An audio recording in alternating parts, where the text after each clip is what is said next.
እንዴት ደፋር እንደሆንን ያለ ጸሎት መኖር ከእግዚአብሔር ጋር ህብረት አጥተን በኃጢአት ውስጥ ተዘፍቀን ኖርማል ሆኖብን ፈሪ ያርገን ድንጉጥ ድንግጥናው እንዴት ነው በቃ ተለየኝ ወይኔ ምናምን ሳይሆን አረ ልክ አይደለሁም አድነኝ የሚል አራግዘኝ አረርዳኝ እንጂ እጃችሁን ከፍ የምታረጉበት ህይወት ነው የሚያስፈልገን።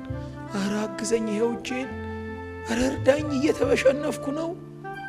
መዝሙረኛው ዳዊት ያለውን ታስተውሉ እንደነበር ኃጢአት ሰርቶ እግዚአብሔር ቀጣሃለሁ ብሎት መዝሙር መጽሐፍ ምዕራፍ 50 በቅንፍ 51 ላይ አይደል?